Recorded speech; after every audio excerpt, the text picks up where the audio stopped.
Britain द्वारा Poland की सीमा पर अपने फाइटर जेट तैनात करना क्या बढ़ा देगा यूक्रेन और रसिया वार को? Welcome to closed letter analysis. आज हम इसी मुद्दे पर चर्चा करेंगे। ईस्टर्न यूरोप आज के समय में ग्लोबल जियोपॉलिटिक्स का हॉट स्पॉट बना हुआ है। इसका कारण है पोलैंड और रोमानिया जैसे नाटो मेंबर्स के सीमा में बार बार रशियन ड्रोन घुस जाते हैं। इन कंट्रीज का कहना है कि रसिया की तरफ से ये जानबूझकर उनके एयरबेस में घुसपैठ की जा रही है। जैसा कि बताया, पोलैंड और रोमानिया नाटो मेंबर्स हैं। अब जान लेते हैं नाटो क्या है। नाटो 1949 में स्थापित किया गया था। यह एक सैन्य संगठन है जिसका मकसद है कि इसके सदस्य देशों पर अगर किसी एक पर भी आक्रमण होता है या किसी भी प्रकार का कोई संकट आता है तो सभी नाटो देश मिलकर उसका सामना करेंगे। अभी नाटो संगठन में 30 देश हैं और 2 नॉर्थ अमेरिका के देश हैं। अब बात करते हैं करंट सिनेरियो की। तो बार बार घुसपैठ से इन दोनों देशों ने नाटो ऑर्गेनाइजेशन में अपनी शिकायत दर्ज कराई है कि हमारी सीमा में सीमा उल्लंघन हो रहा है।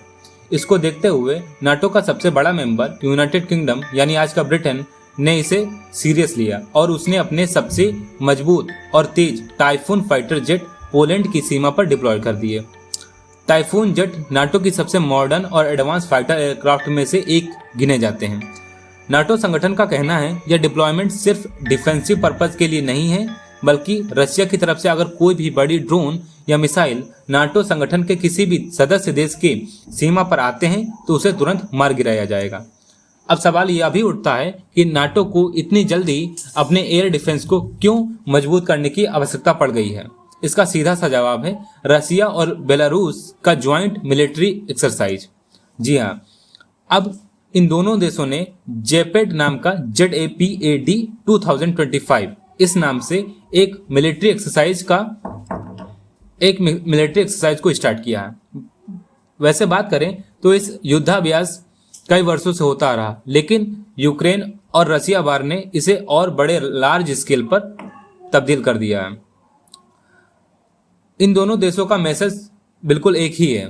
एक्सरसाइज जेपेड का मतलब है बेस्ट और पूरा फोकस नाटो के खिलाफ हाइपोथेटिकल वार सिनेरियो को क्रिएट करना है। इस बार जेपेड 2025 एक्सरसाइज रसिया और बेलारूस मिलकर सिमुलेट कर रहे हैं कि अगर नाटो उनके बॉर्डर के करीब आ जाए या उनके खिलाफ कोई भी मिलिट्री ऑपरेशन शुरू करते हैं तो वो इसके रिस्पॉन्ड के लिए बिल्कुल तैयार बैठे हैं। रिपोर्ट्स की बात करें तो इस एक्सरसाइज में रसिया ने अपने S-400 एयर डिफेंस सिस्टम, जो कि उसने भारत यानी अपने इंडिया को भी बेचे हैं, एडवांस ड्रोन टेक्नोलॉजी को भी शोकेस किया है। बेलारूस ने अपने ट्रूप्स को एक्टिवली शामिल किया है इसमें। यह साफ दिखता है मॉस्को और मिन्स्क, जो कि बेलारूस की राजधानी है, दोनों नाटो ऑर्गेनाइजेशन को सीधा क्लियर मैसेज दिखाते हैं कि अगर आप हमारे बॉर्डर्स के करीब आएंगे तो हम अपने मिलिट्री अभियानों को और ज़्यादा तेज करेंगे। दूसरी तरफ नाटो ऑर्गेनाइजेशन को यह भी डर है कि रसिया यूक्रेन वार के बाद अपनी अग्रेसिव स्ट्रेटजी को लेकर वार और भी बढ़ता जा रहा है। पोलैंड और रोमानिया तक एक्सटेंड हो रहा है। पोलैंड खासकर बहुत सेंसिटिव एरिया है क्योंकि उसकी सीधी सीमाएं यूक्रेन और रूस दोनों से जुड़ी हुई हैं। पोलिश गवर्नमेंट की बात करें तो वह खुलकर रूस का विरोध करती है। उसे प्रो यूक्रेन स्टैंड लेते हुए देखा गया है। इसकी वजह से पोलैंड लगातार नाटो से मांग कर रहा है कि उसके एयर डिफेंस को और भी मजबूत किया जाए। अब देखना यह होगा कि यूक्रेन के युद्ध में यूके के टाइफून जेट डिप्लॉयमेंट से पोलैंड और यूक्रेन को टेक्निकली या फिजियोलॉजिकली कितनी सिक्योरिटी मिलती है।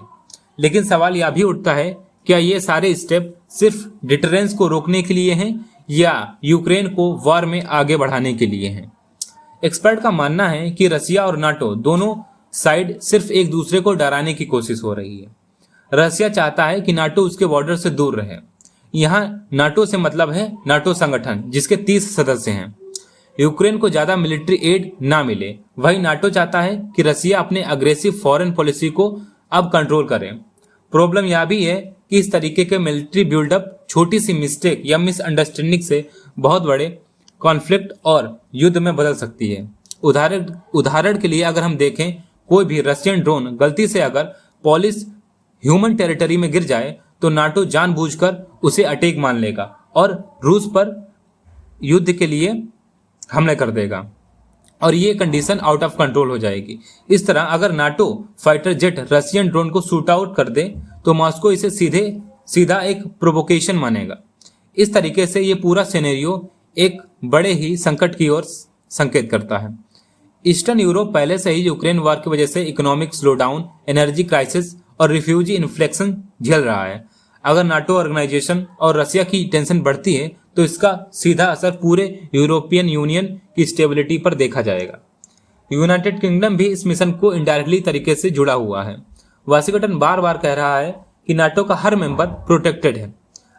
यहाँ पर इस संदेश का सीधा सा मतलब है कि यूनाइटेड स्टेट भी नाटो का एक संगठन है, एक सदस्य है। नाटो का हर मेंबर प्रोटेक्टेड है और under article 5 of NATO charter यह वही चार्टर है जिसके अंतर्गत अगर कोई देश किसी नाटो संगठन के देश के सीमा पर किसी भी प्रकार की घुसपैठ या आक्रमण करने की कोशिश करता है तो सभी नाटो देश मिलकर उसका पुरजोर विरोध करेंगे। इसका मतलब यह हुआ कि अगर पोलैंड या रोमानिया पर गलती से भी अगर कोई ड्रोन अटैक करता है तो पूरा नाटो संगठन इसका सीधा अटैक रूस पर करेगा। एक्सपर्ट इसे वर्ल्ड वॉर लाइक सिनेरियो कह रहे हैं। अब बात की जाती है रशिया और बेलारूस पार्टनरशिप की। बेलारूस पूरी तरीके से मॉस्को पर डिपेंडेंट है और जेपेड एक्सरसाइज के जरिए यह भी दिखाना चाहता है कि वह मजबूती के साथ रूस के साथ खड़ा है और नाटो के खिलाफ। दूसरी तरफ पोलैंड और बाल्टिक स्टेट लुथानिया, लातविया और इस्टोनिया बहुत ही नर्वस हैं क्योंकि इनकी सारी सीमाएं रूस से लगी हुई हैं। उन्हें लगता है कि रूस उनके खिलाफ किसी भी हाइब्रिड वारफेयर कभी भी स्टार्ट कर सकता है। हाइब्रिड वारफेयर का मतलब होता है साइबर अटैक या ड्रोन हमला या मिस इन्फॉर्मेशन कैंपेन या छोटी सी मिलिट्री प्रोवोकेशन। नाटो अब इसी खतरे को निपटने के लिए ईस्टर्न बॉर्डर पर ट्रूप्स और एडवांस वेपन की संख्या बढ़ा रहा है। जियोपॉलिटिकल एक्सपर्ट मानते हैं ईस्टर्न यूरोप में हो रही यह डेवलपमेंट सिर्फ रीजनल नहीं है बल्कि ग्लोबल इम्पैक्ट डालेगी। एनर्जी मार्केट ऑलरेडी डिस्टर्ब हैं, ट्रेड रूट्स पहले से ही अनसर्टेन हैं और पूरे यूरोप में इन्फ्लेशन हाई बना हुआ है। अगर अभी हम ब्रिटेन की बात करें तो कुछ दिन पहले ब्रिटेन की राजधानी लंदन में वहां के नागरिकों ने एक आंदोलन छेड़ दिया है। इस आंदोलन का मकसद है कि ब्रिटेन के मूल नागरिकों को ही नौकरी और सारी सुविधाएं मिलनी चाहिए और बाहर से दूसरे देशों से आने वाले नागरिकों को देश छोड़कर बाहर चले जाना चाहिए। अगर रशिया और नाटो की टेंशन और बढ़ती है तो इसका सीधा असर एशिया और मिडिल ईस्ट पर देखा जाएगा।